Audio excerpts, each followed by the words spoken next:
调集了3000解放军、1000武警、4000人马，天兵天将，要踏平乌坎村。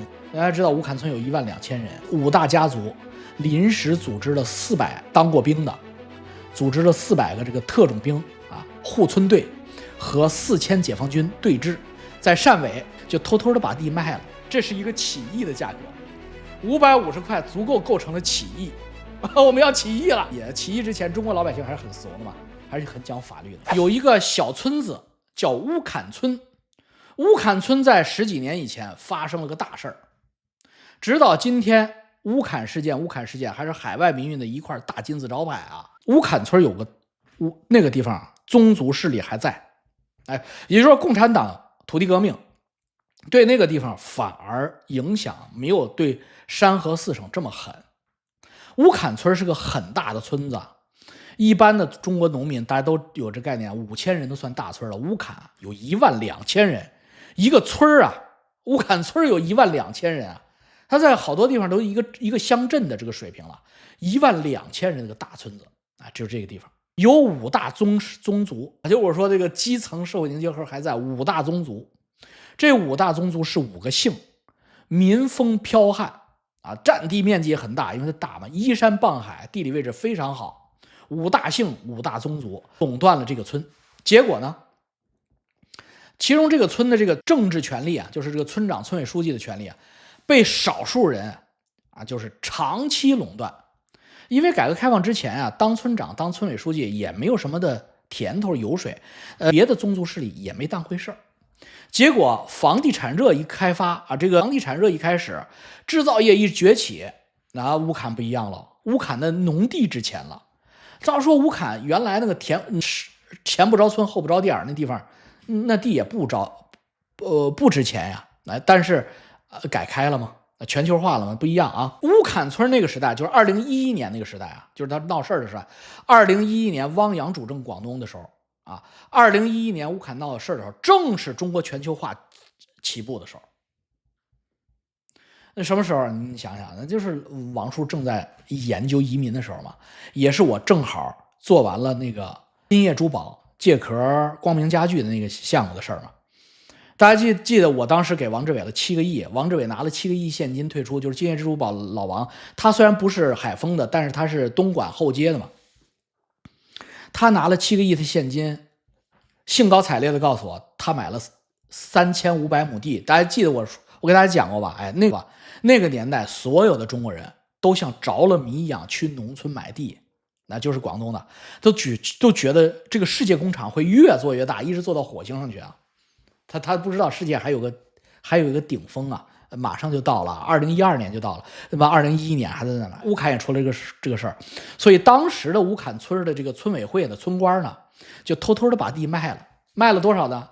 差不多的价格，7个亿，3200亩，靠谱。这个价格靠谱，因为王志伟7个亿买了3500亩，这靠谱啊，都是那个价。结果呢？老百姓12000人都觉得我操，你卖了7个亿，是不是给我分一分啊？对不对？是分了，一个人分了多少钱呢？弟兄们，你们猜猜，你们在屏幕抠一抠，7个亿卖了3200亩地，卖了村里的3200亩地，卖了7个亿啊！村长会给你们家分或者给你们家按了人头12000人，一个人分多少钱啊？7个亿啊，你就算1万人吧，7个亿。你们数学不好，7个亿就是7万啊，就是平均一个人是7万啊，等于，他会分给多少呢？550块，你没猜错，你们没打错，你别嫌少啊，就是550块，什么2000块、1000块多的了，一人发了我说错了啊，是每户给550块，不是每人啊，每人差不多真是80啊，就是550块。550块每户啊，我说错了，我刚才是不是说每人啊？每户550块，太孙子了！你要是老百姓，你干吗？好了，大家知道乌坎事件的来源，大家知道了，就这么简单。我操你妈，550块呀，他妈7万呐！我操，550块呀，这就是没错，这是一个起义的价格，550块足够构成了起义。我们要起义了！也起义之前，中国老百姓还是很怂的嘛，还是很讲法律的。中国老百姓还是先去上访，一路从县上访到市，再上访到省找汪洋，没人管啊，没人管。上访群众太多了，那谁他妈又管得着你呢？好了，你不管是吧？好了，县以上的政府不管是吧？县以下老王说有什么来着？有宗族势力，对不对？解放前哈，我们自己管，我们以武侠的形式自己来解决。好了，2011年9月21日，3000名乌坎村民拿着家伙啊，一般都是铁锹和锄头啊，拿着家伙占领了3200亩地。哎，不是卖那块地吗？老百姓很聪明，3000名武装村民占领了那块地，赶走了施工队，还把通往那块地的公路封了。同时，另一标村民村进村委会要打那几个村干部，就是卖地那几个村干部，那几个村干部赶紧跑了，离开了家乡，逃难去了。同时再派一标人马，这一标人马都是老太太，直奔市政府啊，汕尾市政府，在门口撒泼打滚跪喊口号拉横幅。哎，这是一次组合阵法。第二天产生了回响啊，党和政府第一天完全冷不防，第二天啊，9月22号，100多名武装警察冲进村子抓人啊，要把带头的抓走。这个村虽然大，但是进村只有2条路啊，村里的青壮年早把路封了。100名武装警察显然低估了对手的人数和战斗力，所以100多名武装警察试图冲村的武装警察被打了。村口有个派出所，哎，乌坎村村口有个派出所，因为村子大嘛，那个派出所警察其实跟村民都认识。一看官兵来了，我这个村公所我也不能无所作为啊，为了抢功误判了形势，加入了这几个傻逼警察，就是村派出所这几个傻逼警察，站错了队啊，加入了100名武警往前冲啊，带路，结果呢被反攻一波大破防，我操，真破防了！被反攻的村民攻击了派出所，烧了他们的警车，砸了他们的派出所，把他们一共10几个员警啊全员打伤啊，咱没打死他们，全员打伤啊，这就是乌坎，开始暴力了，大家开始别墅里唱 K 喽，开始水池里边银龙鱼了，开始嗨了，大家我操，闹起来喽！不要忘了，这是2011年，弟兄们，2011年老百姓是有钱赚的。这是2011年胡温时代，相对来说还比较开明。于是呢，他们派了常务副市长，这个常务副市长记住这名字啊，这人不错，叫邱进雄，就相当于其实他是县啊，陆丰相当于副县长，常务副县长。这个人很开明啊，邱进雄啊，正如有一天能登基，一定会重用此人啊。邱进雄非常聪明，邱进雄组织市领导工作组进驻乌坎，乌坎老百姓没拦他，因为乌坎老百姓砸了警察之后也挺心虚的，觉得这事儿是不是闹大了呀？我操，还和为贵，活为贵呀啊，和为贵。所以呢，村民向邱副市长提出3项要求：一，查清乌坎村历年的土地买卖情况，这是应该的吧？他不是卖了第1块啊。这块太大了，大家都来了。他之前还卖了很多，查清历年土地，第1条要求，3条要求。第二，村委会换届，为啥？跟邱市长一说，邱市长喊来了，邱市长喊得出来，为啥呢？老百姓跟市长讲，我们村已经40年没换村长了啊！村口那个小姑娘含苞欲放的，都已经变成奶奶了，村长和村委会还他妈是那一拨人，40年没换，必须要换。哎，市长一听，必须要换。第三，财务公开，村里边的财务公开。那市长一听，当然应该了，这3条没毛病啊。当时同意，3条 OK， 马上查，一查到底，查财务给大家公开啊。这40年啊，查起来很慢，每7天，在村里的大庙、妈祖和菩萨的像前，观音菩萨像前。你看中国宗族有意思吧？村里有个大庙，12000人，村里有个大庙啊，在那个菩萨的像前跟大家公开调查结果。你看看邱市长是不是人才？因为邱市长知道，在法庭大家互相不信任，咱们在村里的大庙前面，咱们对峙，哎，你们双方对峙，好吧？邱市长很高，村委书记就是当时挨打的那个就跑了的，叫薛昌。副书记叫陈顺义啊，尧田顺地的顺啊，陈顺义立马当即撤职查办，纪委立案，大快民心。副书记陈顺义和这个村书记和副书记当场被调查立案。村民自发选举，一人投一票啊，选乌坎村临时代表理事会，由理事会代表村民与政府直接交涉，太合理了。这是邱市长的成绩啊！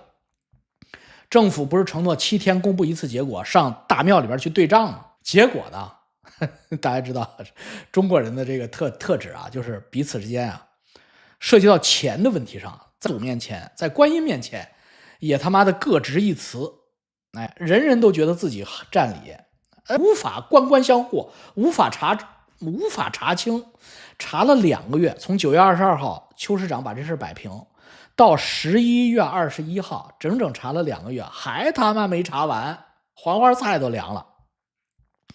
村民们这次又组织大游行，同时罢市罢渔，因为他是渔村啊，罢市罢渔，还请，因为他那个村乌坎村大呀，他各方面人才都有，离香港澳门很近，所以从香港请来了 BBC 驻香港记者、纽约时报记者进村采访，罢工、罢市、罢课、罢渔啊！为什么？因为他们查不出，官相护查不完，这弄急了。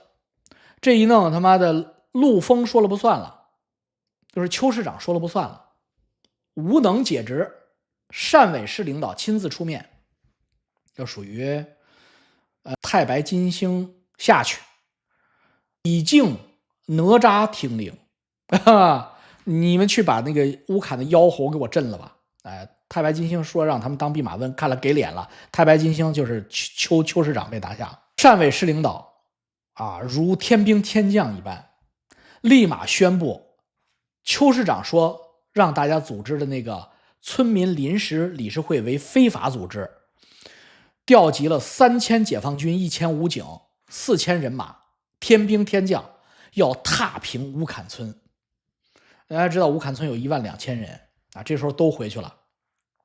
理事会5大家族临时组织了400当过兵的，组织了400个这个特种兵啊，护村队和4000解放军对峙。解放军在外边，乌坎村的这个前解放军在里边啊，双方呢断水断电啊，不许运粮草进出，渔港也封，海上封锁。对峙了几天，乌坎没吃的了。啊！汕尾市政府一看，哈哈哈，对方粮草已尽，人困马乏，这个时候是击灭其的时间了，哈哈！市委准备动手了，我操！杀进村去，踏平乌坎，片甲不存。但是踏平之前要写个报告啊，这个素质还是要有的。上报省委书记，省委书记谁？汪洋，请省委书记签字批准，我们万事俱备，只待东风，您一点头，我们就把乌坎踏平。操！这个请示报告送到汪洋手里，把汪洋吓了一跳。我操！汪洋还是个明白人，汪洋批示立即收队。谁他妈让你们去的？去之前为什么不告诉我？这么大的事儿，幸亏他妈我看见了。要是他妈我在嫖娼，你们真的去了，我操，完蛋了，这不成6-4了吗？所以乌坎村汪洋批示：一，军队立即收队，警察立即收兵，不许去了。撤围。第二，乌坎村的村民合理合法，要求合理合法。省委副书记朱明国同志立刻挂帅前往乌坎村，组织工作组安抚村民，妥善处理解决问题。